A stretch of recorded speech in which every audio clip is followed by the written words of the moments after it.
بسم الله الرحمن الرحيم الحمد لله رب العالمين والصلاة والسلام على رسول النبي الكريم محمد وعلى آله وصحبه أجمعين أما بعد.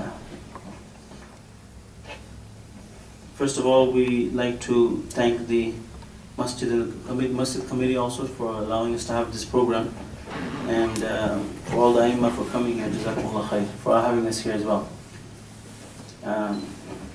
The subject matter that we're going to discuss today is following of the Imams, and the following Aimma or following Imams in Sharia, the status of it. Similarly, the Madahib, the schools of thought that are followed, and the Masail that we've been following since the time of Sahaba radiallahu anhum. And I've been given a short time just to speak to those who are mainly the English-speaking community. So I'm just going to give you a few points and then inshallah we'll finish off. First and foremost, we have to understand that as Muslims, our deen is based on Kalima La ilaha illallah Muhammadur Rasulullah. Right? We all gather here together because of Iman, because of Iman and La ilaha illallah Muhammadur Rasulullah. And this is our basis. And this alhamdulillah will guarantee us Jannah from all the other different religions, inshallah. Thereafter, among the Muslims, there will be many groups who have different views, different beliefs, and generally we tend to ask ourselves, how do we know we are on the correct path? How do we know we are on the correct path? This is very beautifully been dealt with in a book called Ikhtilaf al-Ummat or Sirat al-Mustaqim by Mawlana Yusuf Bidjani Sahib in the beginning, in the introduction. He mentions that a letter came to him with certain questions, saying that we have the Hanafi, Shafi'i, Maliki, Hanbali, Athari, Salafi, Qadiani, Brelwi, so many groups. How do we know who is correct? Because everyone claims correctness. Everyone says, I'm following the Quran and the Hadith, the Quran and Sunnah, and I'm following the Salaf al-Salihin, and I'm following Quran, so on and so forth. So how do we know which is correct? So Mawlana Yusuf Sahib, he gave a very beautiful answer. He said that Rasulullah had already given us the answer. He had already given us the answer. You're asking a question that has already been answered. And from the ahadith of Nabi sallallahu alayhi wasallam, we come to understand that there are two types of differences. Two types of differences in the ummah. One is called nadhriyati or i'tiqadi, the differences that we may have in belief. And another is called ijtihadi or fiqhi, the differences we will have in juristic matters. And how we come to know about these differences in a famous hadith, a sahih hadith also, it's in many hadith books, where Rasulullah said that soon after me there will be many differences. After me you will see many differences.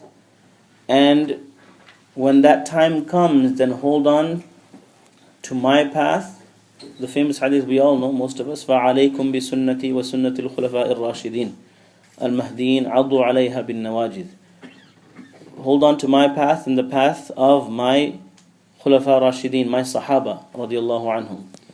In another hadith he says, مَا أَنَا عَلَيْهِ وَأَصْحَابِي, that which I and my Sahaba are upon. So Mawlana Yusuf Sahib, he said this is the general rule, this is the general principle. If what we do and what we believe in, we know that this is what the Sahaba believed, this is what the Sahaba did, then automatically this is correct. We don't have to look anywhere else. We don't have to say this Imam Sahib said this Sheikh said this Maulana Sahib said this Mufti Sahib, it doesn't matter. If we see what we're doing is according to the Sahaba radiallahu anhum, then it's correct. And if we see the Sahaba are not doing something and we have done it, then you know this is not correct. A small but very big example. Not one of the Sahaba, none of the Sahaba, not one, and you can't show any riwayat or any hadith, not one of the Sahaba performed 8 rakat tarawih. Not one. Not one. None of the Sahaba. But you have from multiple Sahaba who performed 20, who performed more than 20. Not one Sahabi performed 8 rakat. So this is a bid'ah. To perform 8 rakat Taraweeh is a bid'ah. This is something new.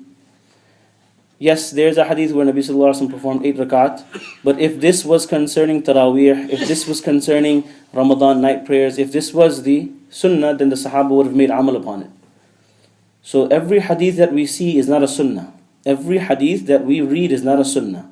Nabi Sallallahu Alaihi Wasallam stood up and urinated. This is not a sunnah.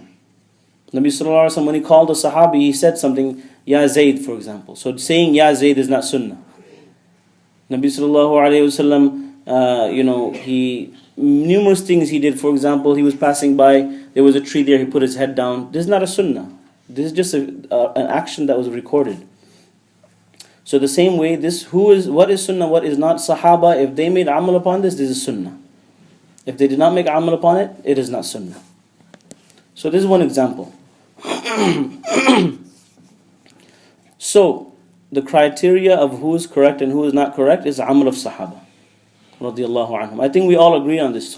So if we find that some Sahaba did Raf'ul Yadayn, they raised their hands, this is sunnah. If we find that some Sahaba did not raise their hands, this is sunnah.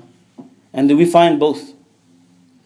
We find some Sahaba recited Surah Fatiha behind the Imam, we find some Sahaba did not. So both are sunnah. We find that some Sahaba recited Bismillah loud behind the Imam, some Sahaba did not. This is both are sunnah.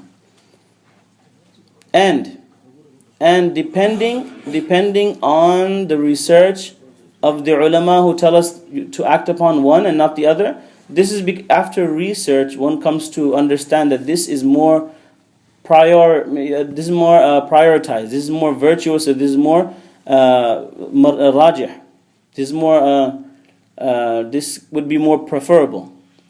Hence we make amal on this, we act upon this. But we do not say the others that other Sahaba also act upon and other ahadith are concerning. We do not say it is a bid'ah, we do not say it is wrong, we do not say it is incorrect.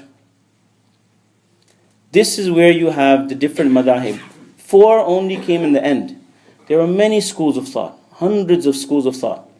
But the reason why 4 became restricted in the end was because over the time and over the different eras, many of the madahib, many of the schools of thought were not formulated, were not codified.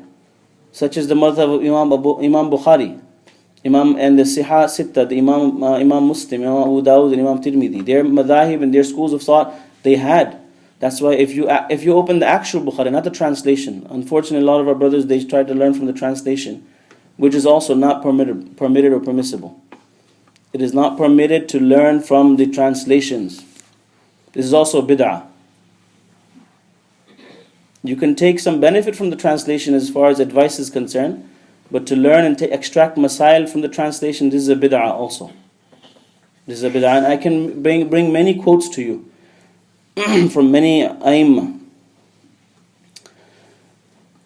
So, if we see, and this is why among the a'immah, the 4 a'immah and their followers, we do not say another imam or another masla of another imam, he's doing bid'ah, he's doing shirk, or he's doing kufr, or he's going against the sunnah. We don't say this.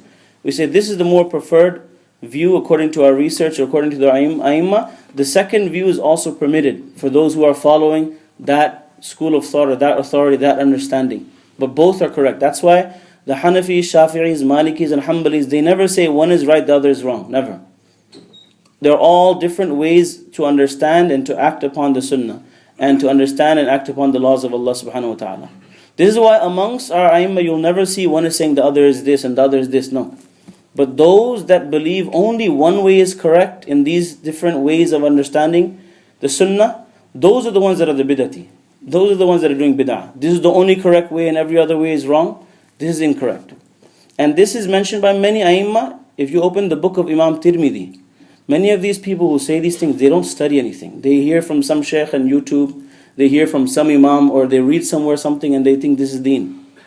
This is also a bid'ah. The way of studying deen is by studying by the mashayikh, studying by the ulama, not studying from YouTube and Facebook and all these books and all these social media. This is not a sunnah. This is also a new bid'ah. Many bid'ah are, these are also from the bid'ah that many of our people are involved in. So, when we see any of the masail are narrated from the Sahaba, then all these masail are sunnah, we will adopt the one that our ulama have deemed more preferable. But if a person adopts the next, then there is permissibility in that as well, as long as he is basing it on knowledge. Another point I want to mention before continuing is that we should not make these means of argumentation. This was the way of the people of deviance. مَا ضَلَّ قَوْمٌ بَعْدَ هُدًى إِلَّا أُوتُوا الْجَدَلِ. Comes in a hadith, Nabi Sallallahu Alaihi Wasallam says, never did a nation deviate from the path after guidance except when they started arguing and fighting. Yahud, same thing. This is what happened to the Yahud. They started fighting over who's correct, who's not, who's this and this and this and that. That's why today we are not here to say who's correct and who's not. Today we are just here to say that what we have been doing and what our forefathers have been doing and what our Aimma have been doing, this is all according to the way of the Quran, the Sunnah, the way of the Sahaba. The way of the Sahaba and the way of the Salafus Salihin, the way of the Salaf and the pious predecessors. And when we say Salaf, according to all the Imams, Salaf and pious predecessors does not mean Imam Bukhari, it does not mean Ibn Taymiyyah or Bin Baz or Albani. These were only people that passed away yesterday, the day before. This refers to Sahaba, Tabi'een, Tab'u Tabi'een. Everyone agrees to this. And Imam Abu Hanifa was one of them. Anyway, continue forward. There will be those type of differences. Again, I said i'tiqadi and belief. And in order to see who is correct, Nabi Sallallahu Alaihi Wasallam said that 73 sects there will be 73 sects in the Ummah of Nabi Sallallahu Alaihi Wasallam. Only one sect will be in Jannah. Only one sect will be successful. That's when he says, Ma ana alayhi wa ashabi, that which I am upon and my Sahaba radiallahu anhum.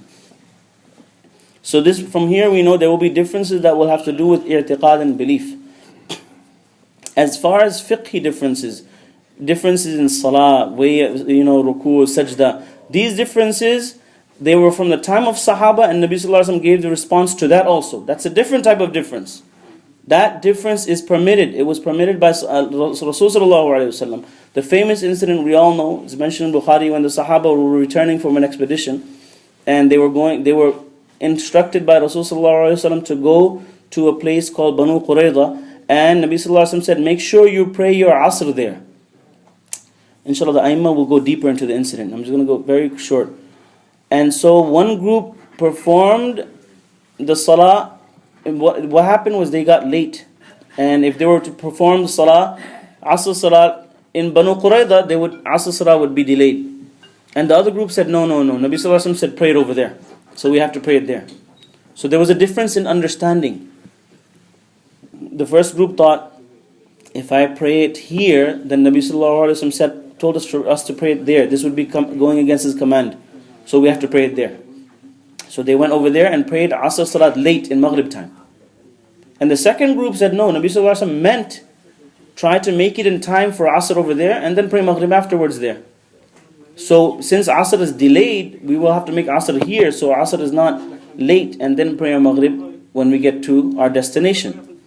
When they both went to Nabi Sallallahu Alaihi Wasallam, and in the end, and they said, this is what happened. Nabi Sallallahu Alaihi Wasallam said nothing to this.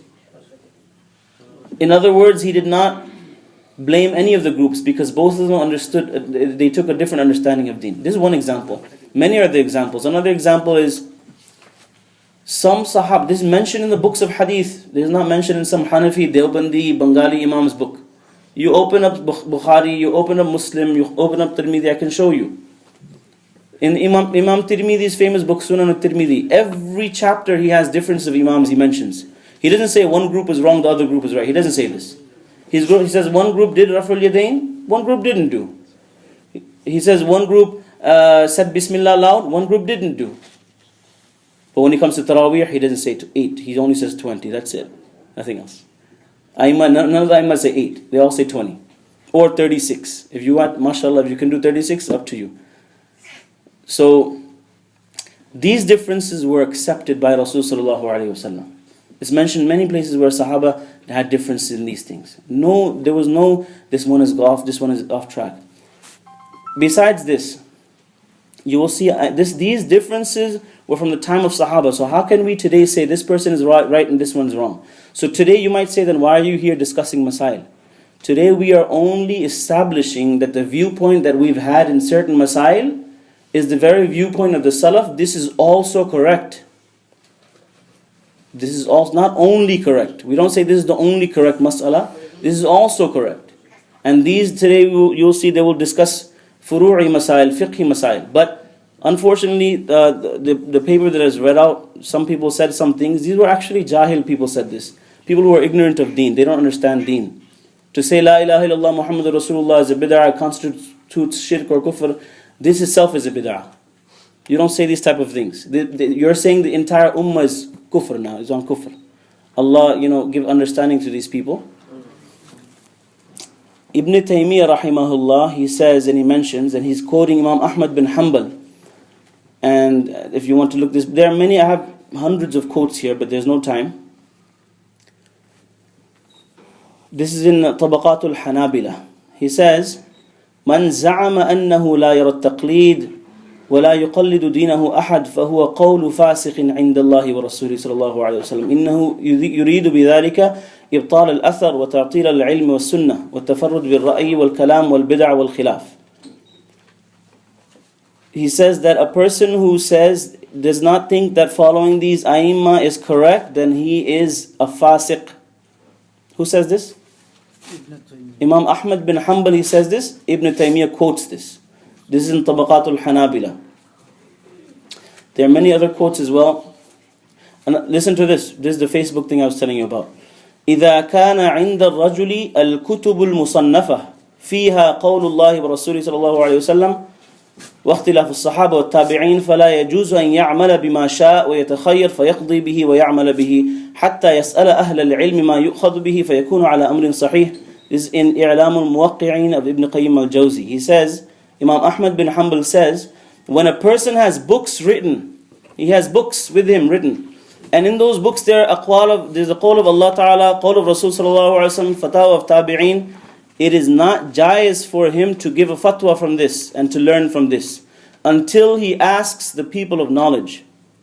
Until he asks the people of knowledge. Then he is on the correct path. One of Imam Ahmad's students was giving a seminar, a bayan, and his student asked him, when is a person fit for giving fatwa? So he said, I will quote to you the quote of my Shaykh Imam Ahmad bin Hanbal. And this is narrated by Ibn Taymiyyah also. This you'll find in a book called Adab al-Ikhtilaf. Or maybe Athar al-Hadith al-Sharif by Shaykh Muhammad Awama. And he says, when a person memorizes 100,000 hadith, so Imam Ahmad says no. When he memorizes 200,000 hadith, Imam Ahmad says no. When he memorizes 300,000 hadith, no. And then Imam Ahmad bin Hanbal says, when a person memorizes 400,000 ahadith with their sanad, then he may be able to pass a judgment. Subhanallah. 400,000 ahadith. And this is exactly what our aimma and ulama, they were very scared to give fatwa. Anyway, we're going to conclude with this inshallah. There are many, many more things to say. We have to understand that these ai they were on haqq. And Ibn Taymiyyah rahmatullah alayhi also wrote another book. It's called, it's concerning, he listed 10 reasons why many imams did not follow sahih hadith. Why? Because sometimes that hadith was not sahih according to them. Or sometimes they had another sahih hadith besides this. So just because we see a hadith somewhere in some book and we think that we're not making amal on this and something else is correct, this is incorrect. You have to learn from the ulama and the aimma, and we have to stop learning from books and stop learning from websites. Allah Ta'ala give us the tawfiq. Also we have to understand that these ulama, they followed the way of the sahaba, the ikhtilaf of the sahaba, and they were all based on correctness. Allah Ta'ala give us tawfiq. And this, to go around saying that we're the only one correct and everyone else is wrong, this is a fitna. Also, this was mentioned by Imam Ahmad bin Hanbal. He said, this is a fitna. This is fitna and fasad. Imam Ahmad bin Hanbal. So Allah Ta'ala give us tawfiq to understand this. Jazakumullah khair wa